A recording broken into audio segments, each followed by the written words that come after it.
to... I can pay my half, then you pay your half.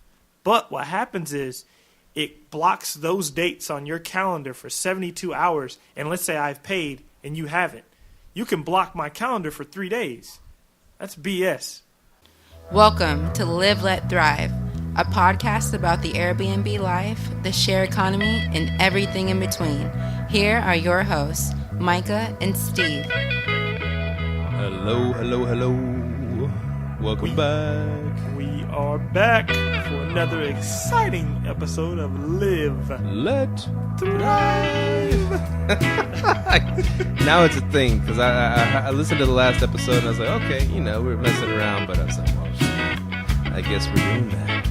Yes, we are. We're harmonizing and vocalizing. And we are your gracious hosts. So gracious. So gracious. Oh, what's your name? My name, Steve. And Myka. Yes, we are the Airbnb guys, I reckon. Something like that. Something like that. Hey, we're learning this whole thing like you guys are, so we're in this ship together. Our fans are boosting our egos, so we got a lot of fans now. We're getting a little bit of fanage going on, and that's cool. Yeah. And tonight is the what is this called? The Airbnb Global Host Q&A. We actually have it pulled up here on our computer. Hasn't started yet, but how exciting is that? So I guess hosts were able to go in and vote on these questions. Oh, so real quick, this is episode 30. Yeah.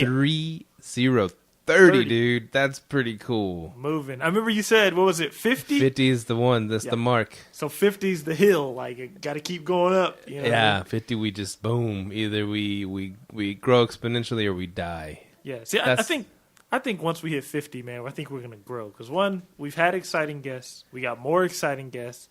We got Airbnb meetups. We're meeting hosts. We're talking to people. I'm on the forums every day on Bigger Pockets, getting followers.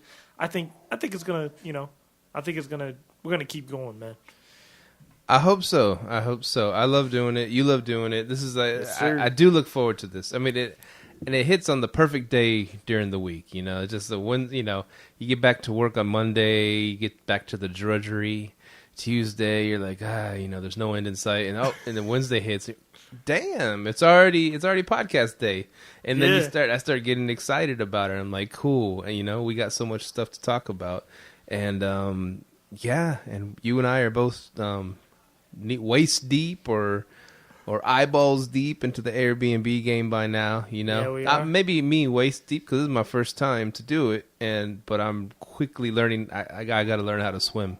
Yeah. How to swim. What other kind of issues you've been having?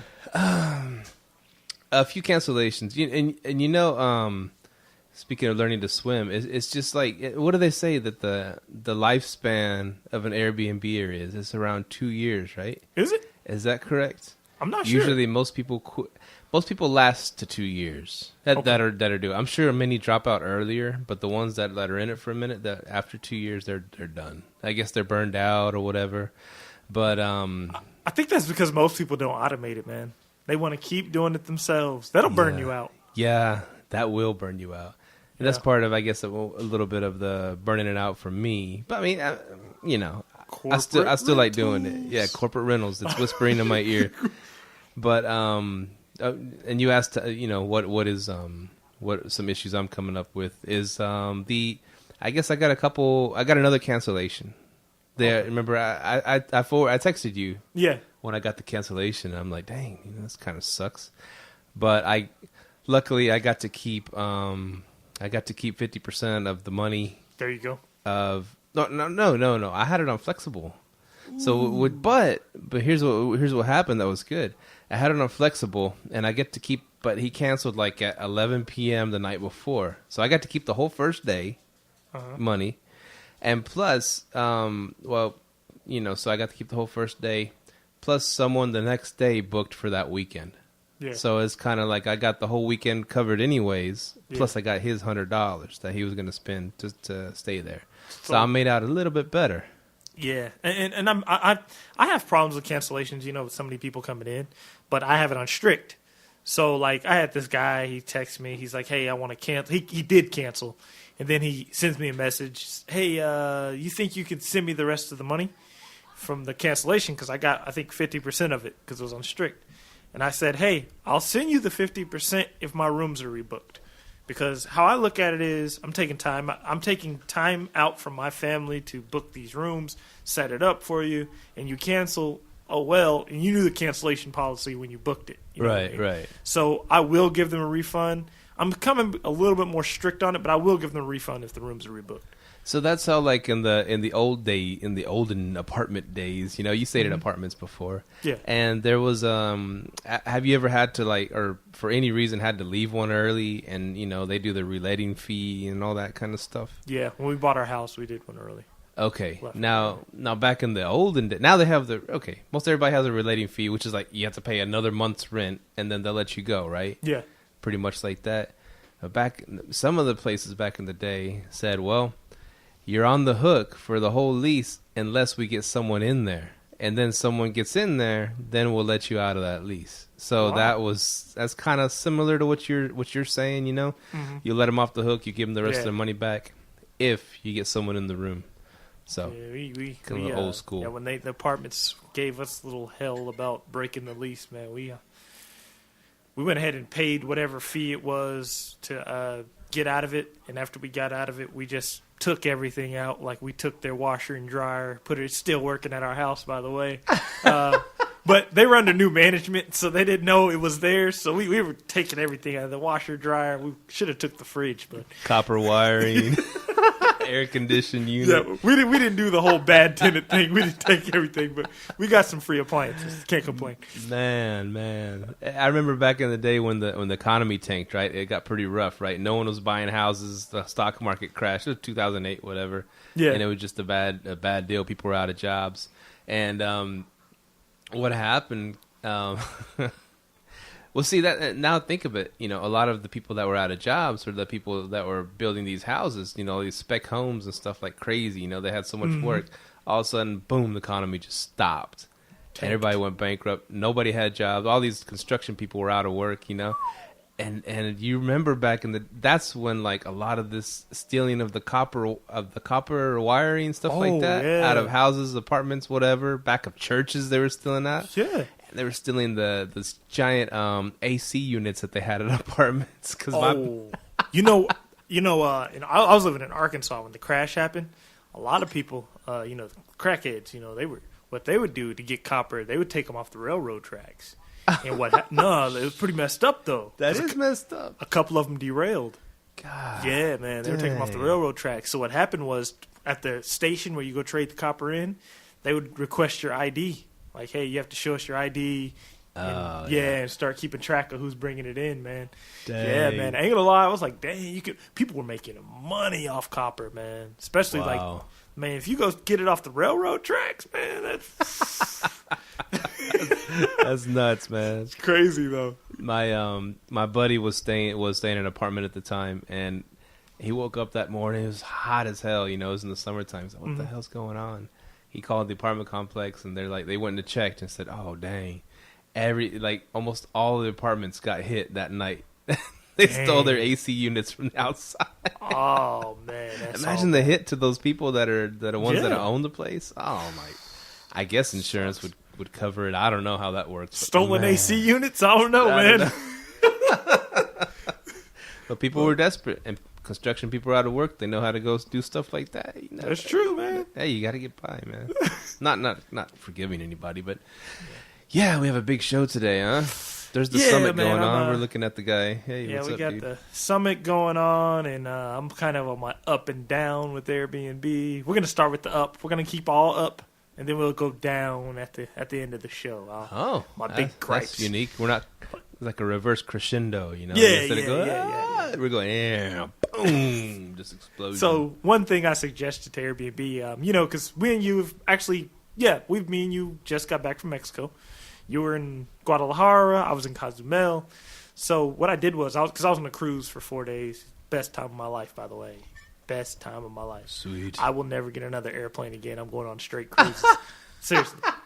You've never been on a cruise. Just retire in a cruise and run your Airbnbs from a boat. I met a guy he has his neighbor He said that's all she does is go on cruises. She'll go on 30 days straight on a cruise.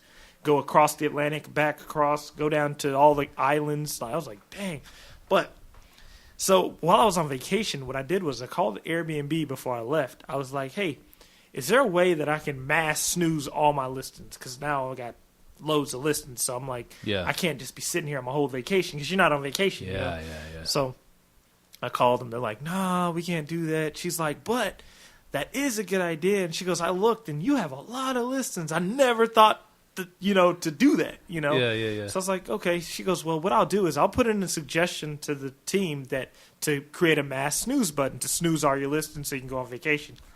And I wasn't able to get them snoozed. So what I did was I created a little message that says, hey, Artist Vacations team's out of town. Sorry for the inconvenience. For all inquiries. And I set up a little saved message and I named it Inquiry Out of Town.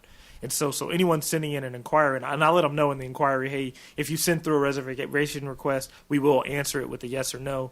And I was able to send that out, and I was able to keep my commitment, your response rate. I was able to keep it the whole time. So I was like, oh, okay, that's a nice little thing to do. And then I also, if I got a reservation request, I could answer that real quick on my phone. Just boom, boom on my phone. That's the good thing about it. So that really didn't affect me. So they definitely need that. But people that are going on vacation, those little saved messages, they came in handy. So you're not sitting on your phone doing Airbnb the whole time. Yeah. So that was pretty cool. A new industry. You could be I don't know what to call it, but you could be an Airbnb host vacation enabler. Yeah, that's big. You just go in and run people's Airbnbs while they go out of town. They pay you your little company. Yeah, it's co-host, but I guess you can't co-host everybody in the world. You know what I'm saying? Yeah. But you can be a little company, and they say, "Hey, man, I'm going on vacation." They hit you up since Airbnb can't snooze your stuff or whatever. Boom, here's how you talk to the dude or whoever. They'll have some employees. Yeah. Say, "Hey, could you run my Airbnbs while I'm out of town for a week, 2 weeks? How much will that cost me?" Oh, we'll do it for $200. We'll do it for $300. Just whatever, a set fee or a percentage. Whatever, and then you just go on vacation, and you know that your things are in good hands. I don't know, just an idea. That is an idea. I mean, there are companies already out there like that, but I don't know if they have that model set up. Where hey, I'm going out of town for 7 days. Can you handle this? That'd be pretty cool. That'd be the niche. Yeah, a vacation enabler. Yes, sir. Boom. So how you been? What's new, man? I mean, you got back from the cruise. Oh man, we did a quick episode. Yeah, we did a quick. But it was an interview. See, that's what was frustrating. I mean, great interview. Yeah, who's Zephyr? Yeah, who's Zephyr? Yeah, hard name to say. But we did a great interview because as soon as you got back, we'd had that interview set up, and we didn't do a second show that day. So I was like, man, there's so much stuff we wanted to tackle. I know. That's why this week we're going in, man. We got good stuff. Okay, cool. What's the big thing you want to talk about? Like, what's one of the bigs, the huge, the like? Then we're gonna go down. Oh, we gotta go down. Start with a high. We'll go there. So Airbnb makes these dumbass updates. You can believe that. Yeah, they're making pretty stupid updates. I've even Mahogany is real big on the community center, and I've been going on there lately too. Airbnb made a huge update to their interface. You can't find your reservations, your payouts. I can finally find them now, but it took me like a week. So people on the community center are posting where to find this stuff. I had to literally make links of where to go to your reservations, where to leave reviews, because they changed the whole interface. And the biggest thing they did that really pissed me off was that group payment thing. Have you seen it? I saw a thing on it. I didn't read it yet. That crap is so guest favored. It's like, so what they do is, let's say me and you were going on vacation. We're going to a spot, whatever. Yeah. I can pay my half, then you pay your half. But what happens is it blocks those dates on your calendar for 72 hours. And let's say I've paid and you haven't. You can block my calendar for 3 days. That's BS. From a host perspective. Wow, yeah, that sucks. Because now you're blocking off my calendar on VRBO.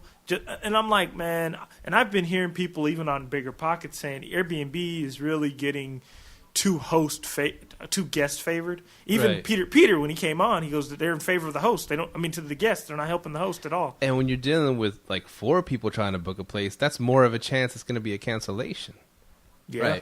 Right. Because one person, that's okay. They might cancel, they might not. Mostly, they're gonna book it anyways. But with 4 people, plans changing, and then that one person be like, "I'm not gonna pay for this whole thing by myself. I'm gonna cancel too." Yeah, that's bad. It's stupid, and it's holding up. Like I'm like, where does Airbnb? Do they have like a team that gets together and know what people want? I mean, or they sit there and just go to the guests and like Peter said, he goes, without the host, there is no Airbnb. You have to have my property because you don't have properties. They don't have nothing. Exactly. And I'm like, where did they come up with that? You know, and then Papa John's. I blame Papa John's. Papa They John's. started where you can do the split pizza thing with your. You go in with, you have 10 guys at your house. Hey, let's order some pizzas. You know, usually one dude has to put it on their card and hopefully round up enough cash. Now they can all pay partial pieces. Or Pizza Hut. I'm sorry, Pizza Hut lets you do that. Really? Maybe they all do now, but I remember looking at Pizza Hut. Do you want to pay, partial, half, and whatever? Yeah, and so I don't know if they started it, but I know they do that it. in the pizza industry then, and not ours. I know, right? Yeah, because I'm like, man, especially if it's blocking days for 72 hours. That's what, 3 days? You're blocking my calendar. That's messed up. Man, I need to get on the community center because I know this. By the way, check out the community center. It's always people having small complaints, but some of the stuff makes sense. And I don't know if they listen to the community center or what, but some of these updates they're making, I'm not a fan of that. Not if you're blocking my calendar. And that's big. That sucks. And one of the what comes to mind right away is another podcast, Vacations Rental Success. Yeah, that's a good one. And this one guy came on and he talks about being on as many platforms as you can. Yes, sir. So what does it say? So you're not you're not all in on one or two, whatever. You're he used the word leverage, or he used the word you're spread across the board. And then he's reading the question right now. Oh yeah, so like my bad. Steve's talking and I'm kind of reading that because we have the live Q&A, host Q&A going on, and we're reading the questions, checking out the questions. But anyway, go ahead. But anyways, he said as many. This dude's like on it's like you on steroids. He has it on like 20 different platforms. Oh yeah, like all the ones you could think of. Mr. Airbnb, the Airbnb, every single one. He has spread across the board, and plus. He said the most important thing is, I guess, to kind of make it a funnel, and the most important thing is to have your own website, to funnel it all to your website, so where you won't be reliant on those in the future as as you grow your brand and people start to know you, and you can just and plus he said that people that look up properties. Yeah, and people are so tech savvy nowadays. Mm-hmm. They'll see something like, for example, mine. I call it Art House Hearst. They can do a Google search, Art House Hearst /Facebook or whatever, and boom, they can go straight to my Facebook page, and they can deal with me directly. We could even circumvent all those. I know you get into the, well, what about the $1 million insurance policy, blah, blah, blah. Well, who cares? They ain't going to pay that anyway. I know, right? Even the deposits, they ain't even really deposits, right? Yeah, I didn't know that. That's crazy. That is crazy. Oh, my friend at work, she was looking up spots to go to, like Hawaii or New York. That was the last time she was going to New York. Oh my God, look at this deposit. It's like a $500 deposit, and this other one's $1,000 deposit. She's saying all this stuff. I was like, I just discovered something the other day that those deposits aren't really deposits. Mm-hmm. Airbnb just checks your card to make sure you got $500 on it. Who's to say that you can't shift, like you had a debit card or you had it, whatever, you can't shift it to another card, and then that card, you don't even use that card, you know what I'm saying? Yeah. And said that's not really a deposit. She said, really? So she started seeing it different. I said, that's really good for you guys, the ones written Airbnbs. It kind of sucks for us because you go and break my TV or something. I can't just hold your $500. I have to do the same dispute thing through Airbnb, and they have to mediate and stuff like that. Yeah, they ain't gonna mediate in the favor of the host. Just saying, man. Just saying. So if y'all get anything out of this episode, get your website built for your Airbnb. Get your website built. I'm working on getting a Facebook up. That's something. At least get a Facebook up for your Airbnb. And look at mine, Art House Hearst. It should be up by by the time this episode drops. But get that website, get that thing. People can find you on the web. They can talk to you directly.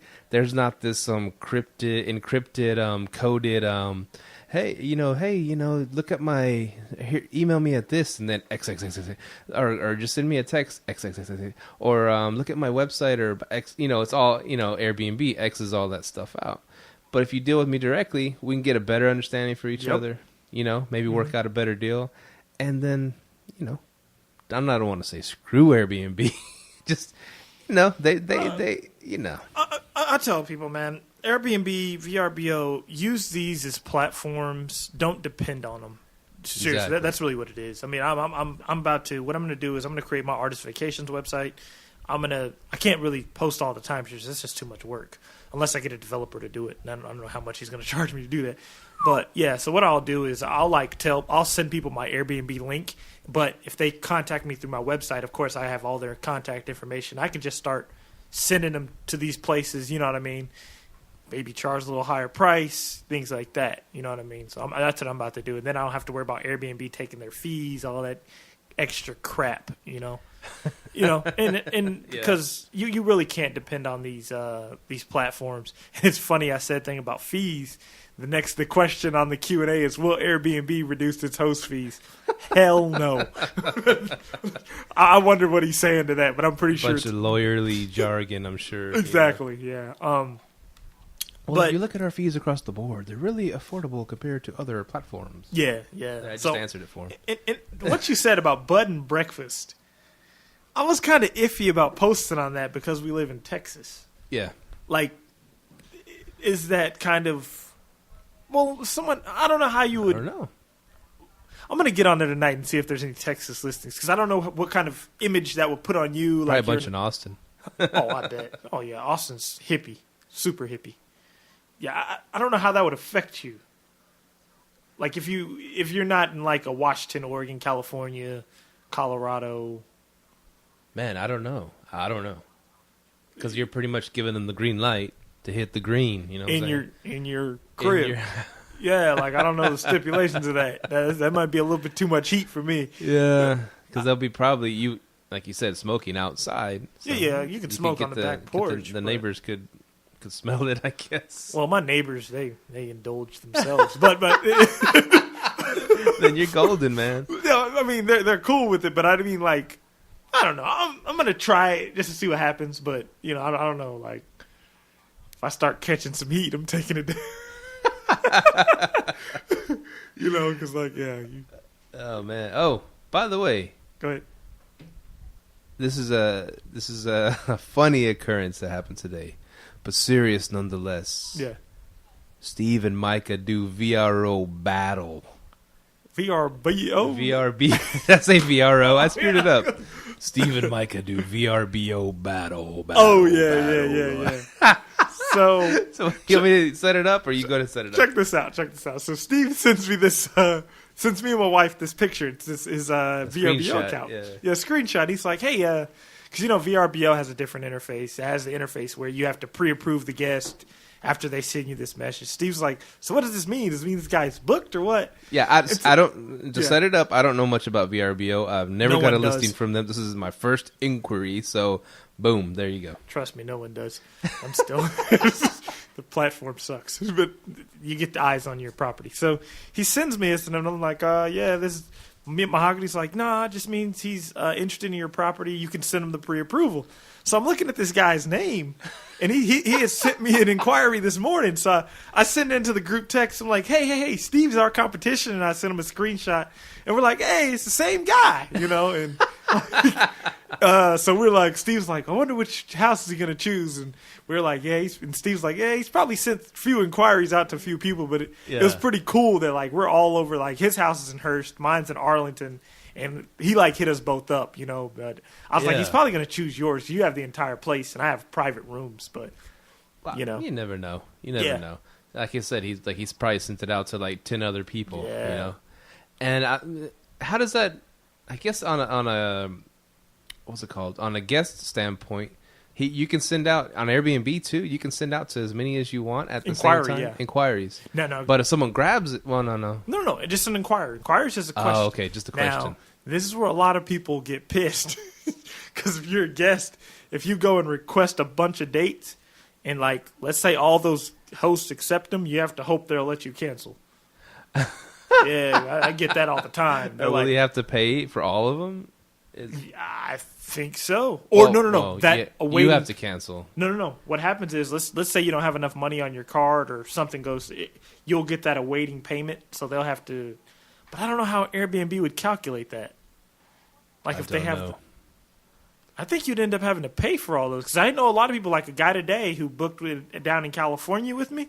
He was like, hey, I'm going to inquire about this. He goes, hey, I just want to see if your dates are available, which they were available. But he was like, I didn't want to send through a request because if I accept it ties it up. Yeah, exactly. It's like a binding agreement. Yeah. Yeah. Or we'll see a secret out there to all the guests. You can just get a cool doctor that can write you any kind of thing, and then you can send that to Airbnb and get out of anything, even the day of. You're supposed to be there. Just, hey, here's my doctor's note. Airbnb. Oh, okay, cool. We'll cancel it for you. And that is one thing I don't like because I had somebody cancel. The guy who asked for his refund for next month who canceled. He says he has a family emergency. He wasn't supposed to check in till December 18th. I'm like, you have a family emergency today for December 18th. Wow. Wow. Do you tell your boss this? Hey, I'm gonna have a family emergency in 2 weeks. December 18th, yeah. I'm like, no wonder you're asking me for my money back because you don't have anything to send to Airbnb. He got him another trip is what happened. He found a better deal at Cancun. Oh yeah, and also back kind of to the point of having a snooze button. Also, auto replies. I mean, there is a Viva IQ which I use, but they need some auto replies. Like if you are on vacation, just for inquiries. Oh, like that's what I noticed about VRBO. They had that reply already set up for you. All you had to do is push send. Yeah. That's pretty cool. That is one thing. I couldn't have wrote that better. And exactly. But the thing is, that guy got the exact same reply from you. That is true. Verbatim, except for just changing the names out. I was like, that's pretty neat, VRBO. Maybe I'll give you a shot. Maybe I'll give you a chance. I mean, if you price your place higher, they're a pretty good company. They're pretty good. But so we'll say by the end of the night, we will see. Let me turn this ringer off. Who he chose. This is like the Bachelor's version of Airbnb, whatever. Airbnb's version of the Bachelor, whatever. And we'll see who they chose. Who he chose. That's true. Because he's supposed to pay by today, right? And does it say the same thing on yours under pay? Let's pull it up. Because mine says he's supposed to pay by today if he wants to book the place. Oh, no, not mine. The 25th to the 27th, he's supposed to pay. His payment is due, $11.29. That's today. Yeah. Question: what was your payable to you on that? $220, about $220. Oh man, he'll take you, man. Your price cheaper than me. I'm undercutting Myka over here. Yeah, you are. Why? You have an entire place. I got a little. I'm just starting out. You told me to price low to start out, so you can get a bunch of reviews. Not on VRBO. Well, I did price higher on there, but they took a big chunk out. Yeah, that's why you price way high. I set minimum it up starting off. You should start at like $120 on VRBO. You have a whole place. Price it way high. Yeah, on VRBO. Okay, that makes sense. Yeah, because I'm charging. I thought you meant just like $20 more or $10 to $20 more a night. Oh no, you double it. Okay. Yeah, I double it. That makes sense. Yeah, mine was $285.95. So yeah, your payout for the whole top. Yeah, for the 3 bedrooms. Yeah. Okay. See, if you haven't, and he's in a shared space. If you don't with you, you go way high. Go 120. Okay. So my tactic worked. What do you mean? I'm underbidding you. Yeah, you're underbidding. Yeah, but I didn't know you were doing that on VRBO. Yeah, but the thing is, because you have to watch that on VRBO. They take a huge chunk of change. They do. That's all. Yeah, they take 8%. Ooh. Yeah, Airbnb takes 3%, but if you go ahead and price, but even at that, so if they're charging way more than double on VRBO, so double your property. Okay. Okay, yeah. I'll do that. So then when you get a hit on VRBO, it's like how James Carlson said, it's just extra cash. It's just a bonus. You know what I mean? Nice. I need to sit down and do this. I really do. Yeah. Because I just worried about trying to fill the place up, you know. Yeah. And that's another thing that I heard. I listened to all the different types of podcasts, and one was just kind of like a motivational kind of business, but kind of this guy. I think it's called Connecting the Dots. It's a good one. Uh-huh. And so this guy, this English dude, he was interviewing somebody about business and stuff like that. And the thing is, what this guy was saying was it wasn't about Airbnb, whatever, but it was about, like, let's say you're selling product X, Mm-hmm.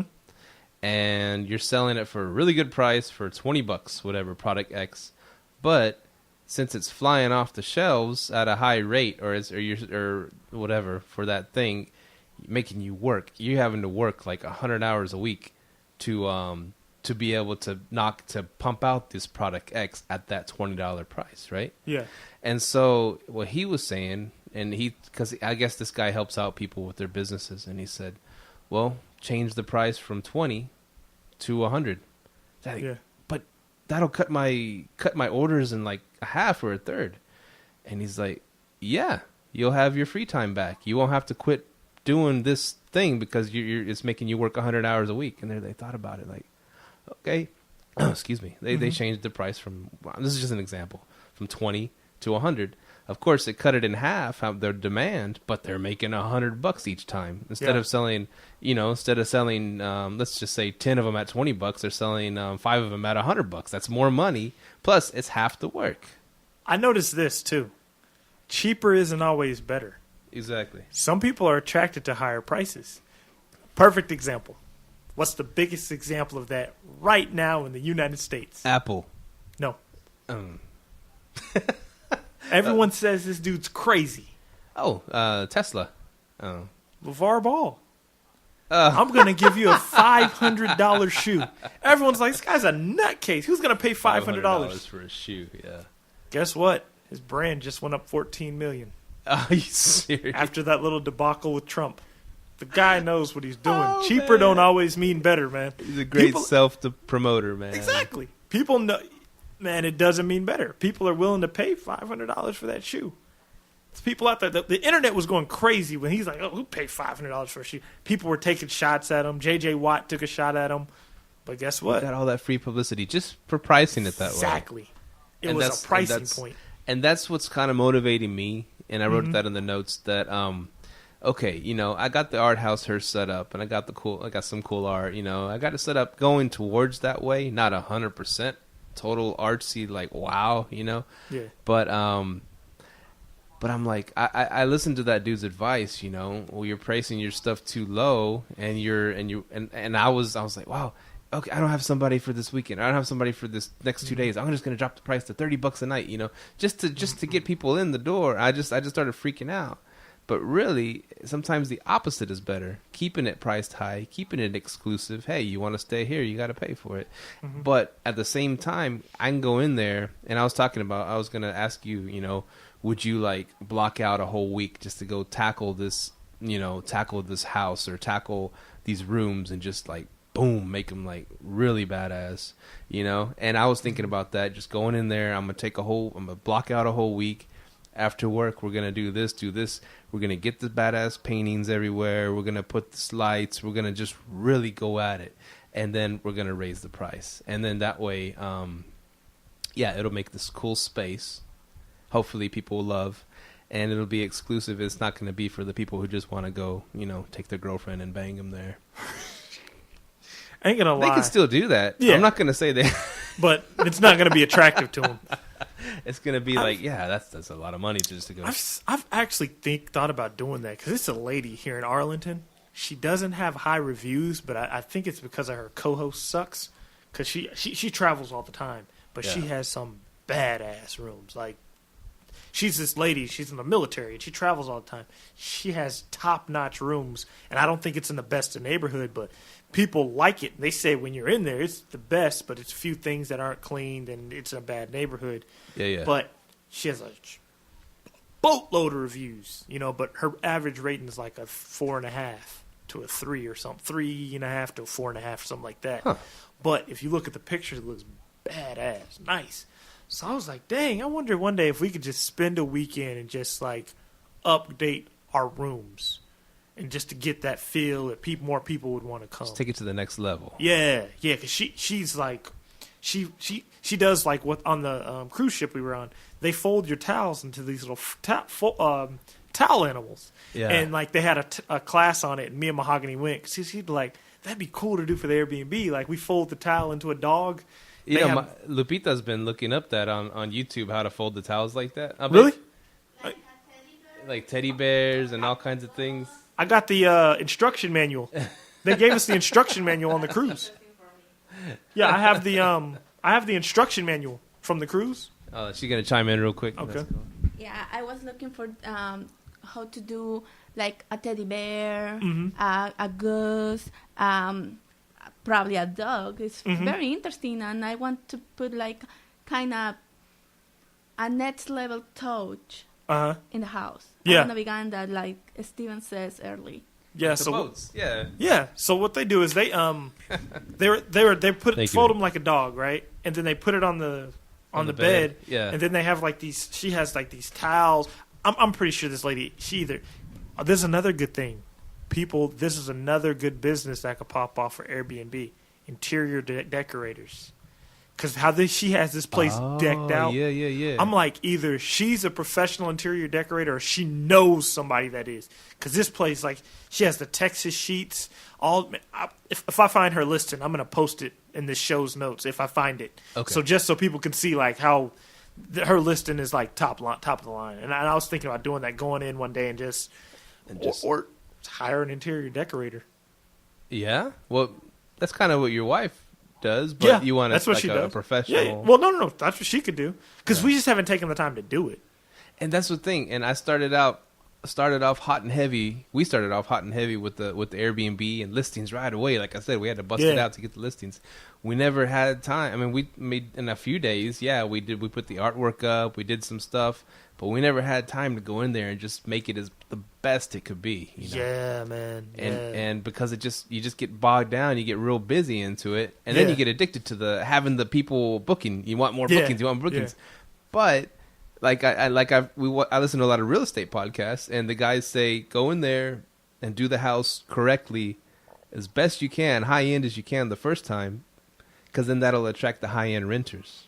Yeah, it does. You know, you could probably fill it with people scrubs all day long. You know what I'm saying? Exactly. But what are they going to do to your house? You're going to have more things breaking. You're going to have more little parties or more things. Yeah, it is sneaking in a dog. But if you deck it out like badass and put the price higher, that'll keep the riffraff away. And I was wondering that because I was talking to this guy on the Bigger Pockets forum, and he said a group of investors came to him, and they were like, "Hey, we host Airbnbs," and they said this townhouse is in Philly. It's for $550,000, and he posted it, and he wanted everyone to kind of tell him about the numbers. And he goes, they said they want to deck it out for $550,000. They're going to all go in on it for $550,000. But it's 2-bedroom, 2-bath. And he goes, the investors told me they're renting it out, their places out for $200 to $300 a night. And I was like, and I talked to him, and I'm like, hey, man, I don't really know the Philly area, but for 2-bed, 2-bath, that's kind of high. That's kind of high. And I'm like, but I mean, what I would do is I'd tell those investors to send you their business profile page so you can make sure they're really killing it in Airbnb like they saying they are. You know what I mean? Yeah. And I've been telling a lot of people that this week because a lot of people are like, how do I get into co-hosting? How do I get into sublease? And I'm like, you got to have a portfolio. That's simply what it is. You have to have a short-term rental portfolio. Exactly. And that was really, I don't know. I'd actually want to talk to someone who does Airbnb in the Philly market because if y'all are renting out places for 2-bed, 2-bath for $200 to $300 a night, that's crazy, man. That's good money. Yeah, it is. Remember my buddy I told you about that tried to, he's retired, getting close to retirement age, and he went ahead and tried to. He got in with some guys that convinced him to spend his whole retirement to buy these 2 houses, the high-end houses in Dallas. Remember I told you that? Yeah. Anyways, he ended up losing on both of them together, like $200,000. His whole retirement's pretty much gone. And people helped him, to get these, and he's still paying off the people that helped him. Blah blah blah. So he got these 2 houses. He bought them for like around $400,000 to $500,000 each. The plan was to fix them for 100 and then flip them for 800. You know, that was the plan. But of course, this is his first time ever doing real estate, doing flips. Yeah. These guys took him for a ride, took all his money. Of course, nothing got fixed on time. Things were worse than blah, blah, blah. And then when they finally priced it, no one wanted to buy it. You know, these high-end houses. You could, if he would have gone in and did some 150 to 250 houses, $250,000 houses, he could flip those all day long. That's what people want. But anyways, he ended up losing his ass, losing about $200,000 on both of the houses. Eventually sold the second one. Finally sold the second one after 2 years. And guess what? The people that finally bought that house are going to do with it? Flip it. They're going to make it into an Airbnb. Are you serious? High end. They bought it for like $670,000, right? And they're going to turn it into an Airbnb. It's close to downtown Dallas. Okay. And they're going to just make it a high-end Airbnb. It has a nice pool and everything. So, yeah, they're going to deck it out with badass high-end furniture. And he's like, after all that, you know. And he saw what I was already doing with Airbnb. And can you believe it? They're going to turn it into an Airbnb. Yeah. And, you know, that brings me to the subject of a lot of people are getting into Airbnb, like these big people that own like these not hotels but apartment complexes. And then I thought about it for a second. I'm like, in order for Airbnb to survive and to do what it's doing, the hotel industry has to stay alive. Because let's say these big, huge, like I remember you were talking about a while ago. He said, what if these big hedge fund guys comes in, start buying these apartment complexes and turn them into Airbnbs? And then a guy who owned a lot of units was on Bigger Pockets. He goes, oh, it'll never happen. And I now start listening to him, what he was saying. He said, he goes, because those same people who own those big units, they get tax breaks. He goes, what they're going to do is, if they're to do that, they're going to turn into a hotel. They're going to have to start paying hotel taxes. Oh, yeah. And I thought about it. I'm like, oh, you're right. He goes, why would you put that on yourself? And I was like, it's things like that keep the apartments in play. You know what I mean? Right. Like, because, okay, I'm already making this much cash flow off these apartment units. Why would I want to turn myself into a hotel? And I got to pay hotel occupancy taxes. That's going to be 15%. You know what I'm saying? Well, they'll pay the state, but I got to pay the local taxes. You know what I mean? Yeah. But I mean, I think you could still leverage it if you could calculate the taxes and run your numbers on it. It still might be worth it. But a lot of people they'll just have a property management company, and hey, I don't really want to deal with that. Huh. That's why I think a lot of these or I don't know how many of them, but I've heard of apartment complexes doing it where they're allowing the renters to rent out on Airbnb. That's part of the promotional thing, right? Oh. You can rent here, plus we'll let you rent out on Airbnb to help cover the rent because rents are so high right now. Yeah. So they're, instead of writing in the bylaws that you can't do it, they're letting people do it. They're encouraging people to do it. Yeah. They get the benefits of it being a Airbnb place. Plus, that'll bring in people that that want to rent there. Maybe even investors because they know they can turn it into Airbnb, whatever. Yeah. But they don't have to pay all the hotel occupancy and all that stuff, like you said. But they get the benefits of like the best of both worlds, So I wonder if that would be worth it. Yeah. Raising your prices really high and telling your tenants, hey, you can Airbnb out the rooms. I don't care. Exactly. Ooh, yes. Oh, yeah, that's a good one right there. It's funny because you texted me after you listened to the Grant Cardone episode, that's my right? guy, man. He's awesome. I love listening to him. Very inspiring, dude. Yeah. And you texted me, that's it, man. No more single family. It's all multi. From now on, it's multi. Yeah. Yeah, I think I texted you back. Yeah, he's great. He's motivational and stuff like that. But he's kind of snake oil salesman-y a little bit. I've tried to listen to his podcast, but he's just trying to sell stuff the whole time. It was hard to listen to. It's cool when he's on other people's shows. He's not just trying to pimp his products. But you go to his show, and it's just like, order my 10X thing. It's so and so ordered it. It changed his life. He followed my plan. He's trying to sell you this like thousands of dollars worth of stuff. He knows what he's doing. Yeah, and that's a little snake oil salesman-y. Yeah. And so that's what I was just telling you. There's pros to both. Pros and cons to both single and multi. I tell all people, man, steal the game, don't buy it. like, if you're going to go listen to him, steal what he's saying and implement it into yourself. Go research. Don't sit there and give a guy $1,000 like your friend did with the Airbnb thing. What are you doing, man? Like, you're giving up. You just lost $200,000. And that's something, going to go kind of on a rant here. They paid them $30,000 to rob him because he had to pay for the $30,000 for the program to teach him how to do flips. Exactly. See, this is the thing that what happens when you get comfortable going to a job every day. You lose your sense of having like a hustle. Like you can easily be played out in the streets, the real estate streets, if you want to say. Like someone can sell you a BS package for $30,000. Like because what those people depend on, like those people who sell those $30,000 packages, who are they dependent on? There's people with the 401ks, the IRAs, the people that go to work every day, work their ass off for the American dream. That's you know who we depend on too, Mike.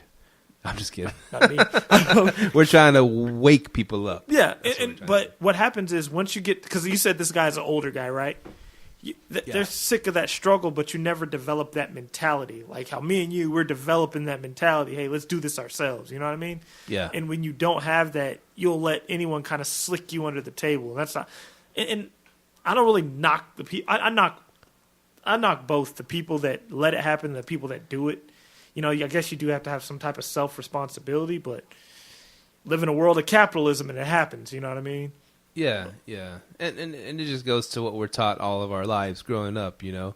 Go to school, go to college, get a good job or get a job, and then that's going to take care of you. You know what I'm saying? Mm-hmm. And they coming from that mentality. It's hard to switch to the other mentality where, like, I ain't got nobody taking care of me. I ain't got no job taking care of me or insurance or whatever. I got to do this. You know, and I see, and like even, you know, talking to my buddy, shout out to Dave. What's up, Dave? I'm sure he's cool with, you know, he's cool with me telling his cautionary tale. And it just like in the back of his mind, he was like, yeah, you know, even while he was doing it, he explained to me how it was going to work beforehand. I was like, are you sure you want to do this? You know, it sounds weird because they wanted him to put up all the money and pay for everything, but yet they're going to split the profits 50-50. I was like, really? I don't know, man. That sounds a little weird. They don't put any of the money in, and plus you're going to pay them to do the construction, and then y'all want to split the profits 50-50. That they don't have any skin in the games. Yeah. He tried to explain it off, you know. I guess he got all fired up after he went to the seminar thing. But anyways, I got off track there for a minute. Yeah. I've seen it, man. Yeah. But the whole time he was saying, yeah, you know, we're doing this, and I guess, you know, we expect to make this amount of money, but after you deduct this and this, and, you know, it was back when he still thought he was going to make some money, and he's just saying, I'm working, he kept saying, man, I'm working like 16, 18 hours a day, I'm over there he's helping with all the doing all this and that, man, he goes, and hopefully, and as it just, you know, all the money just kept disappearing, hopefully I'll make 100, hopefully I'll make 50,000 out of this deal. Hopefully I'll make. He just started saying, man, I could have just stayed at my job and done my 8 hours a day, had all my vacations and holidays and stuff, and I would have made 100,000, 150,000 this year. And it just kept, and that he still had that mentality. You know? Yeah. He said, I could have just took the easy money.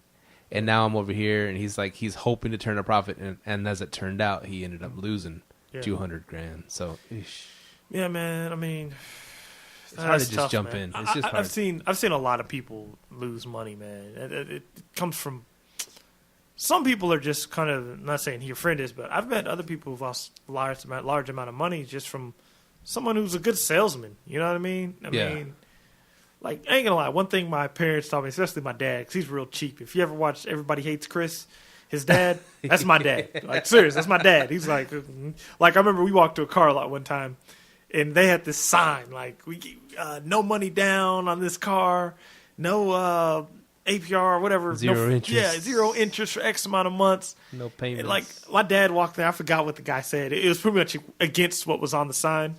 And, like, my dad was like, well, your sign doesn't say that. And he goes, oh, well, that was just for a promotion.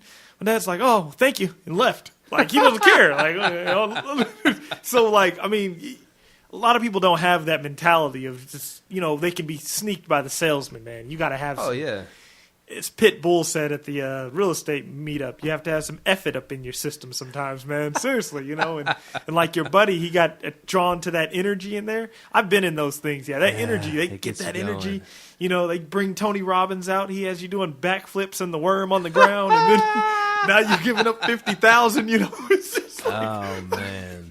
So, I mean, I hate that people get drawn into that. But, I mean, hey, man, it's the capitalist system. And if you get played by it, I'm sorry, but people get played by it. One guy that I think it was a Tim Ferriss show.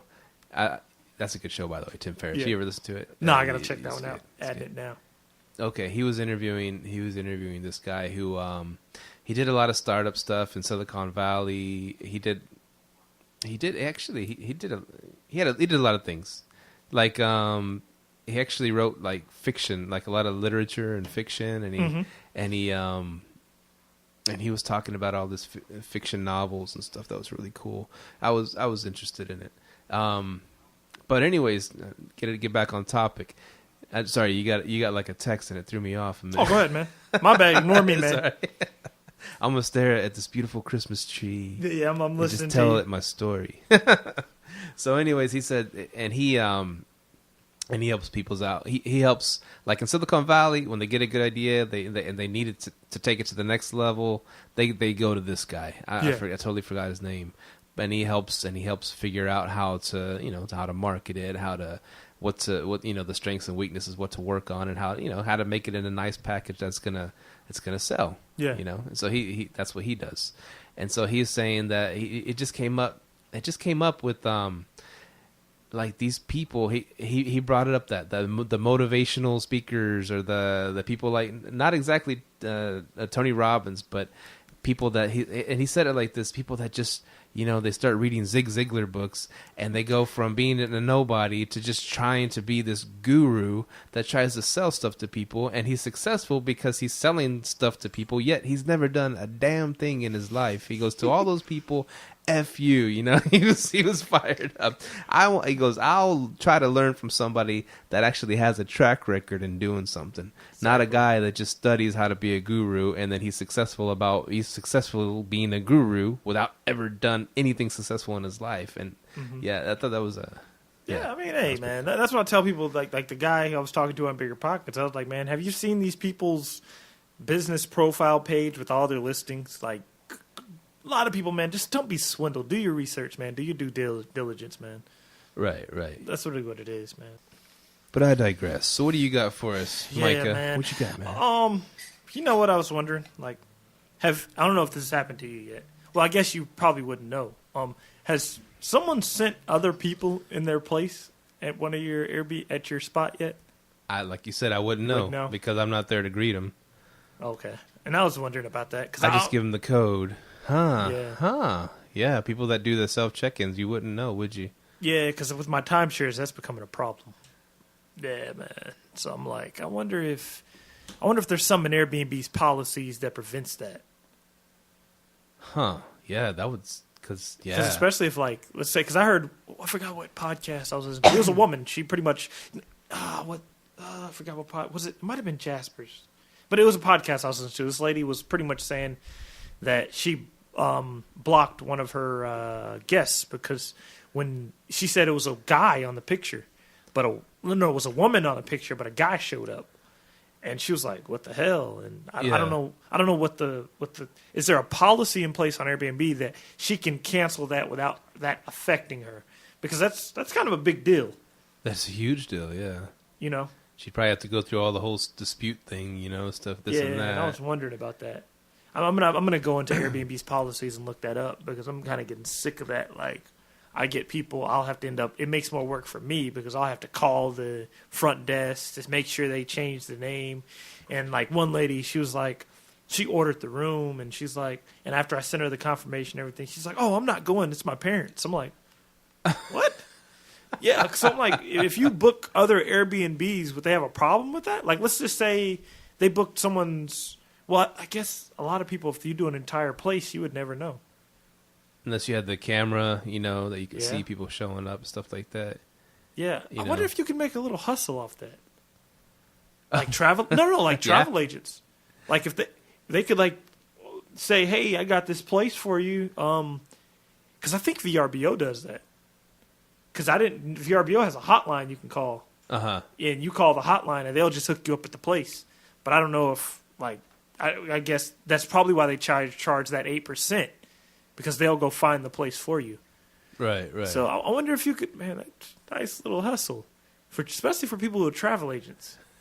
Yeah, I mean, you go on there and you just... You'd be the middleman, person. Yeah. Just be like, hey, I can go book this place for you. I have good reviews.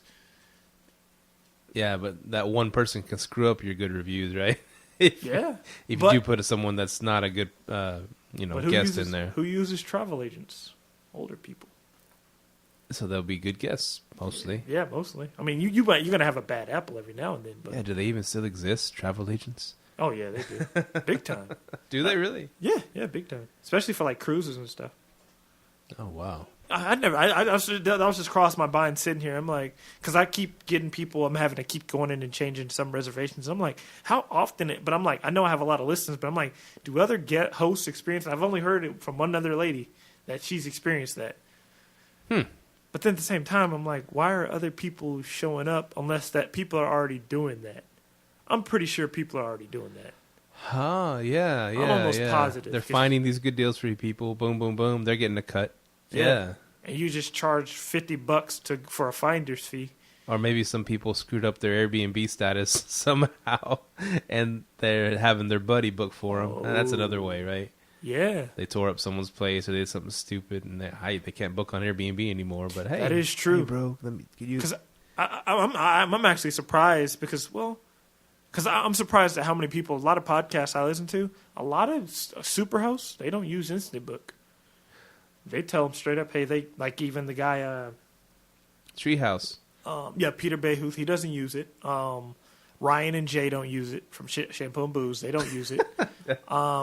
Who else doesn't use it? It was another big guy that says he doesn't use it. He actually doesn't like it all. I forgot, but a lot of people don't use Instant Book.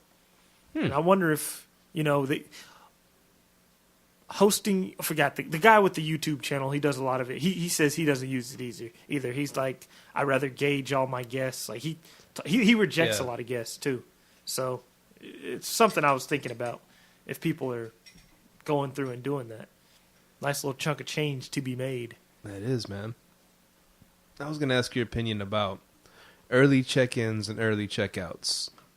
Early check-ins, late checkouts. How do you handle that issue? If it's an early check-in, depends on if I like. Let's say I already have the room clean. If I already have the room clean, then I'll let them check in. Like if I know it's going to be clean, I'll let them check in early. Like the reason why I'm going to my condo after here is because I have a lady. She'll be staying 3 months, but she wants to check in early tomorrow. And we got our by the way, we got a really good cleaner.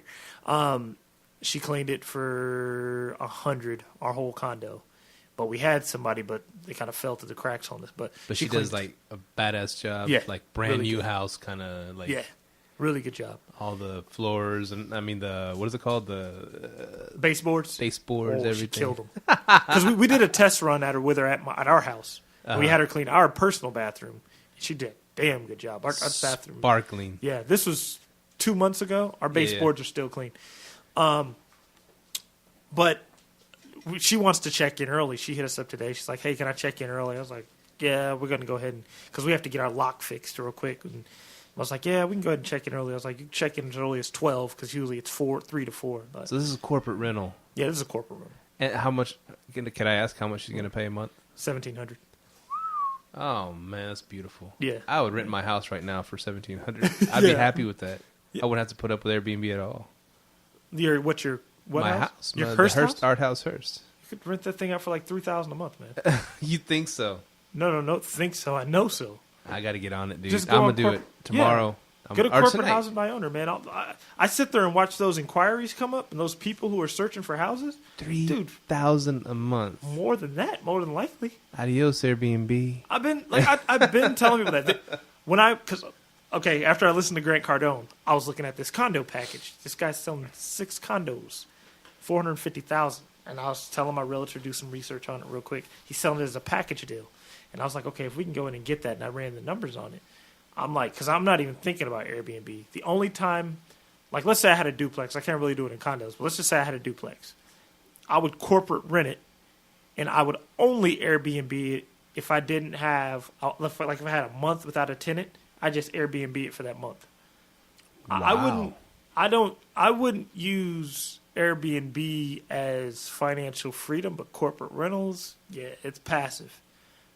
Like, we're going to go over here, do this door lock, and I'm not going to see that place for 3 months. So, wow. Yeah. And, yeah. So you and I mean, we're the biggest Airbnb podcast on the planet, right? Yeah. Yet, we're both so interested in, and we'd rather do corporate. I mean, it's a part of Airbnb, though. They're like... I guess they're the opposite we might have ends to of each other. change our description a little bit. No. I think we're Airbnb because I'm pro. I Airbnb my house, the upstairs of my house. But if you started making like huge bank on all those condos, would you be tempted to say, "Hey, I'm tired of people coming through my house. I'm making so much money doing this. I don't care. I don't want to rent my house out no more." Would you get to that point? What would it take, money-wise, to get you to that point? Well, when I ran the numbers on that condo, I was only a couple thousand off from my retirement sweet spot. So I was like, dang. But I was like, I don't know. You might just corporate rent your whole house and just go move somewhere already. I could, because Grant Cardone got me hyped up, man. But the thing 10X it, right? The thing that I like about him is what he said was, he goes, it's not about the money. It's not about the money. It's about freedom. And I was like, that's my whole goal. I want freedom, man. I want to go travel the world. You know how you said you want to travel the world and go homeschool your kids. You know what I mean? Exactly. But, you know, and that's a good question. I don't know. It's possible. I wouldn't be at my sweet spot yet, so I'd still be doing it. I'd still be doing it for probably a couple more years. But. Or you could sell your house altogether at the peak of the market right now and then buy you a few more condos and achieve that sweet spot. I'm just thinking. That's true, man. That's true. But that was when I was doing that deal. So that deal's on the table. I don't know if I'm going to get it, guys, but if I do, yeah, I mean, it doesn't see, and it goes back to, it doesn't really matter. I mean, it does. It coincides with what we're talking about, Airbnb, our personal lives. Like I said, you and I are both waist deep, eyeballs deep in Airbnb right now. Mm-hmm. It's helping us accomplish what we want to get to. Exactly. Great starting off point. If we do end up, you and I, into just in the corporate game and just in going that route, that's fine. That's our personal finances. That's our personal whatever, our personal route to freedom. Yeah. But we could still have fascinating podcast about Airbnb, because that's a big thing, and we can still bring on guests to talk about it. We can still try to learn as much as we can about it and utilize it when we can, to help us out. So I'm not worried about us just saying, hey, we're no longer an Airbnb podcast, we're corporate rental. We're always going to be an Airbnb podcast. But I tell people who do Airbnb, like, who are looking to do it, like, why create that work for yourself? I mean, you can fully, like, I'm to the point where I've pretty much passed everything off. I got a cleaner. I get someone to come in and clean. I pretty much passed it off. I could call Airbnb passive income at this point to me, but it's still in the back of your mind. I hope it's cleaned right. I want to make sure, you know what I mean? Yeah. That's in your mind. But if it's corporate, I don't really have to worry about that.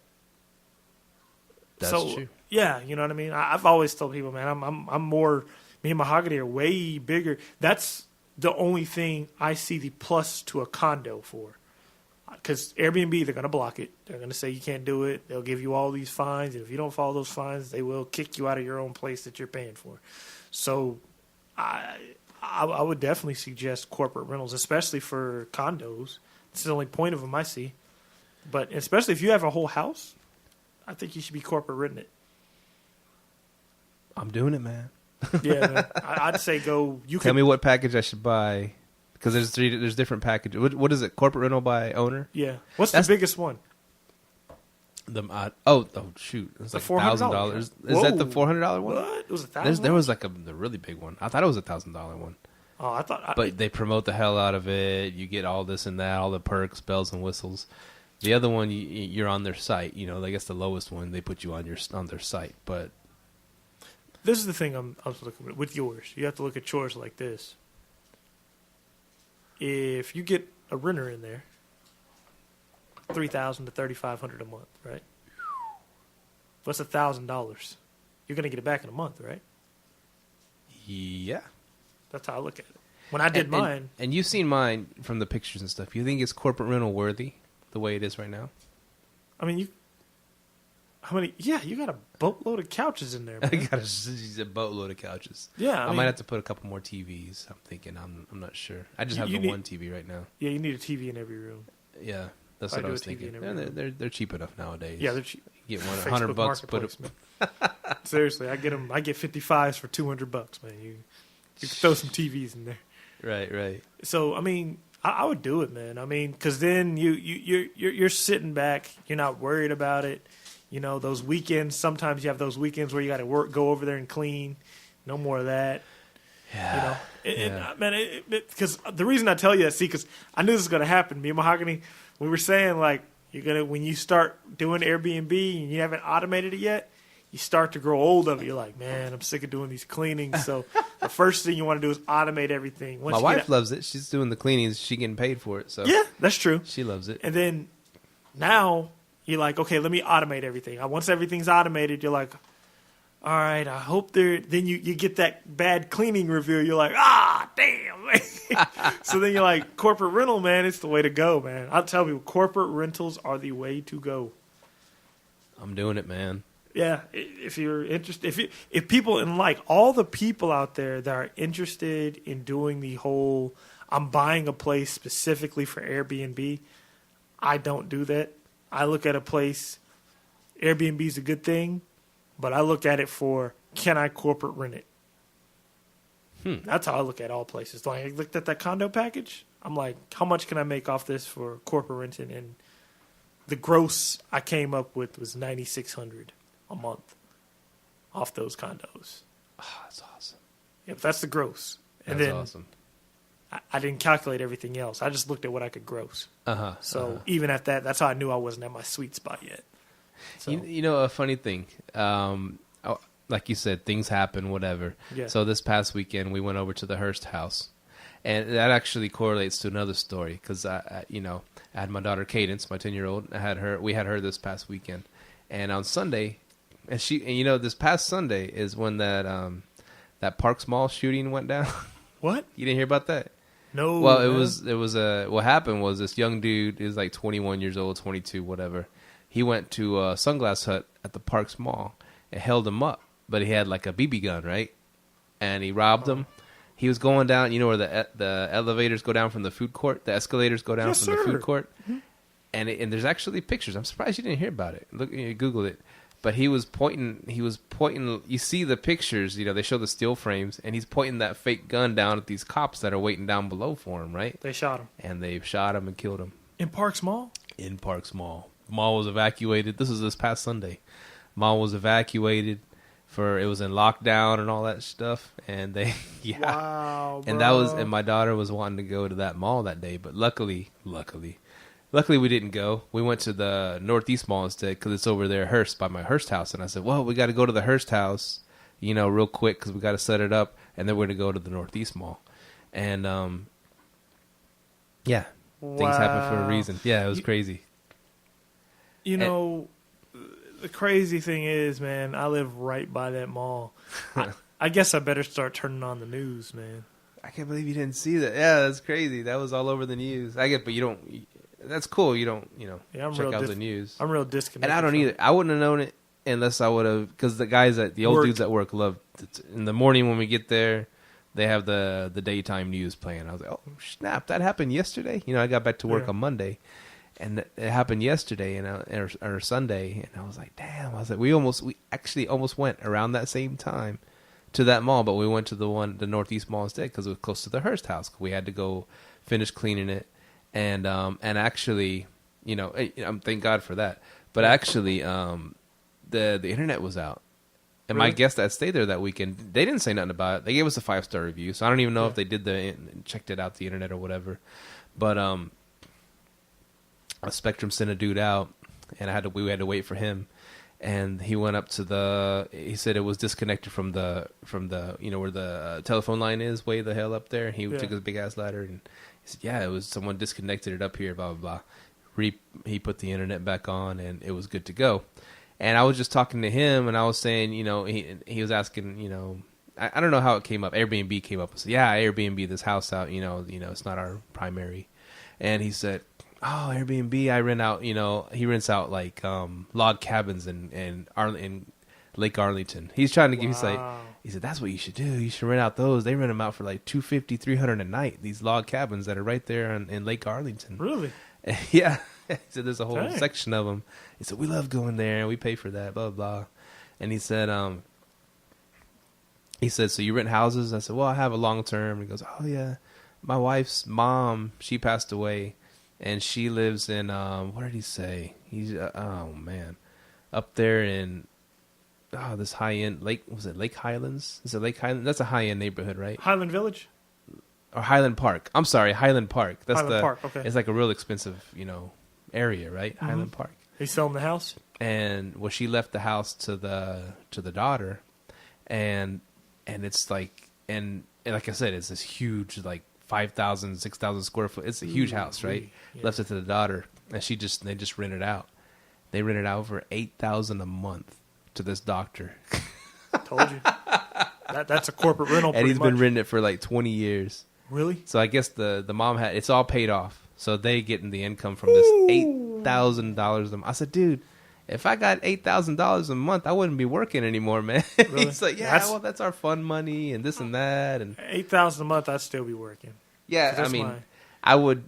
Yeah, I don't know. I guess I was exaggerating. No. If that's your sweet spot, you got to know your own sweet spot. Your magic. What is it called? Your magic number. Yeah, your number. I mean, I'd be real close to my number. $8,000 a month, dude. I'd be real close, but dang, $8,000 a month on that house. The doctor pays $8,000 a month. It's this huge badass house in Highland Park, which is a real expensive area.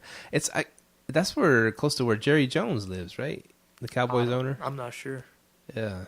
I know a lot of football players live in South Grand Prairie. Hey, Jerry, a lot of people hate you. We love you, man. We love you, Jerry. All right. You might not be a good coach. Coach? But yeah, you heard me, coach.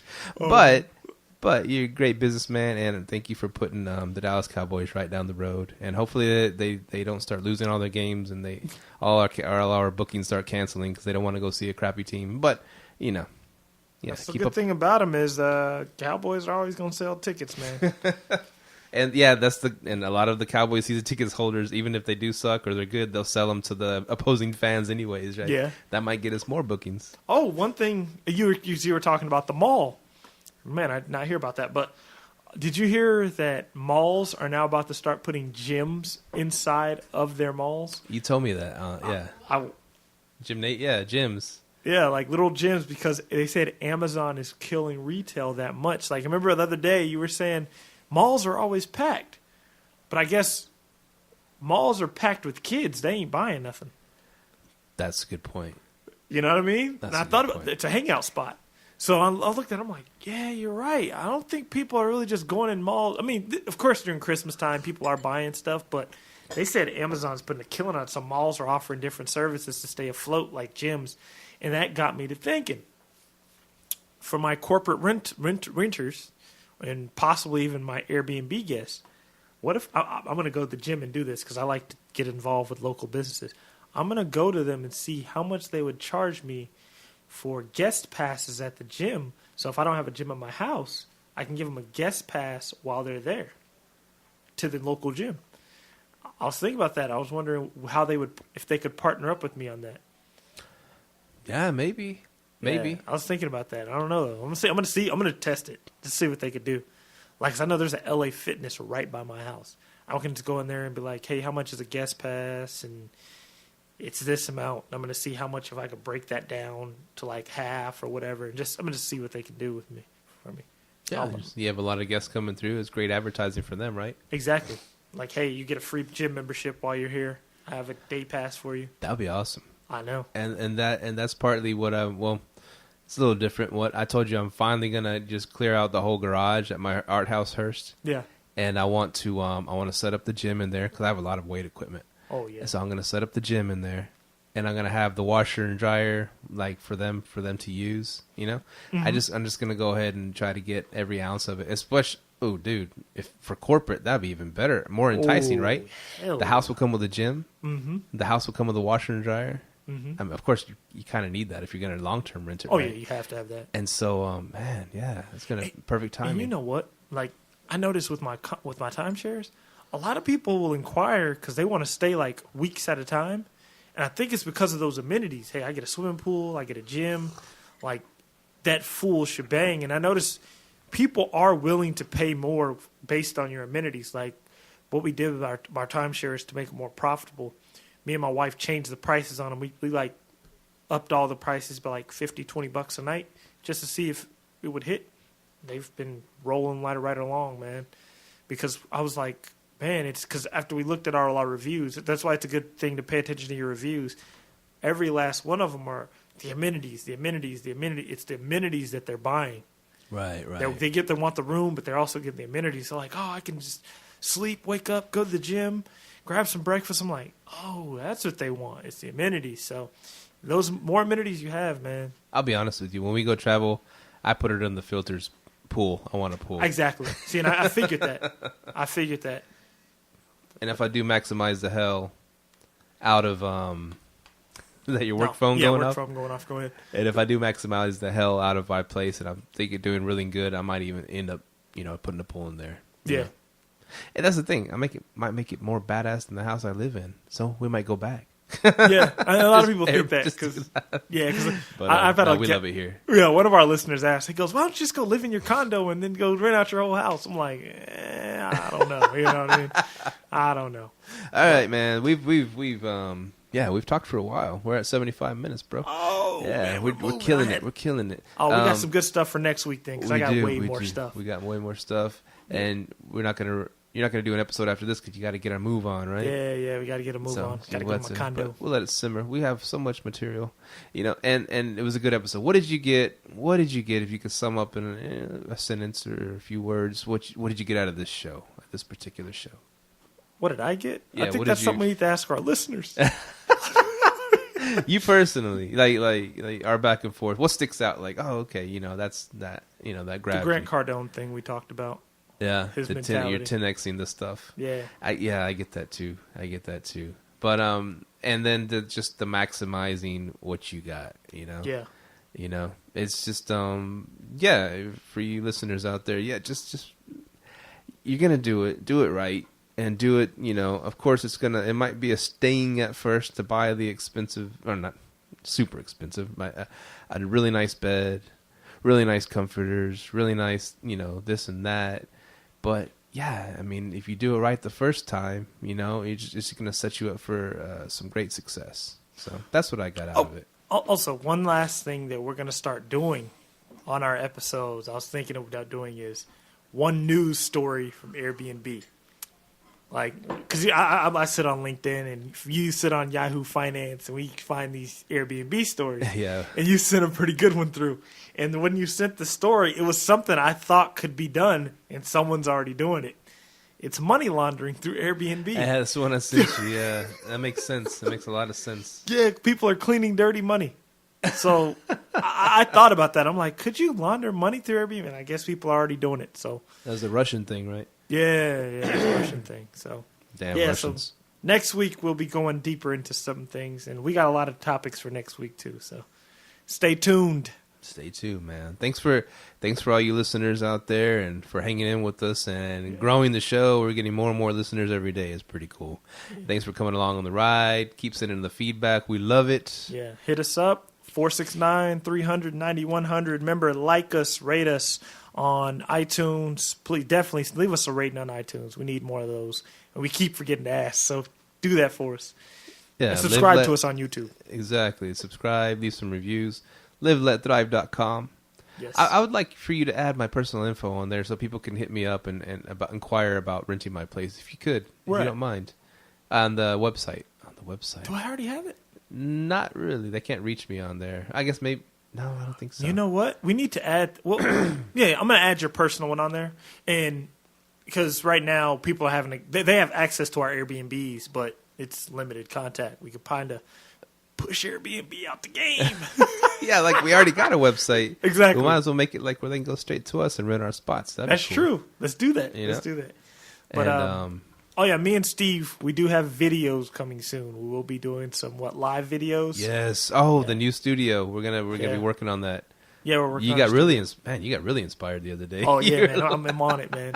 10x everything. Yeah, we're gonna have a live studio set up, and we're gonna start to recording a few videos, man. Because I know you guys are sick of looking at that blank screen on YouTube. I just grab whatever picture and I put "Live Let Thrive" on it. Yeah, yeah. You know, hey, Shampoo and Booze does that, so you know. Yeah, but we want to be bigger than them. Shout out to Ryan and Jay. We need to interview both of them. I want to get them both on the show still. I'll hit up Ryan and see if they're down to do it. Because my wife, I think she still texts with us. So yeah, we'll try to get both of them on. Cool. Yeah. Great show, dude. I'm glad we got back, and really, I think that the fans are listening to the end. You know. Yes, sir. I got no feedback on when I played my whole song out. The clean beats. You know. take away your love from me. I got no feedback on that. Episode 20. But I think it was the highest rated episode. Like is the most downloaded. Okay.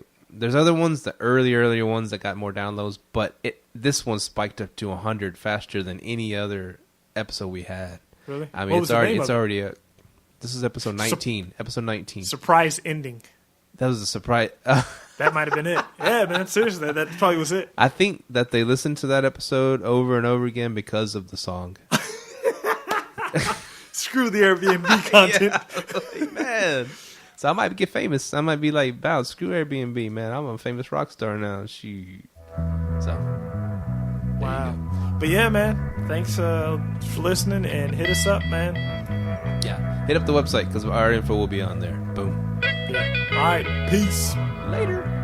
Thank you for tuning in to this week's episode of Live, Let, Thrive. Be sure to tune in next week for all the latest in the world of Airbnb and all that entails. Bye-bye.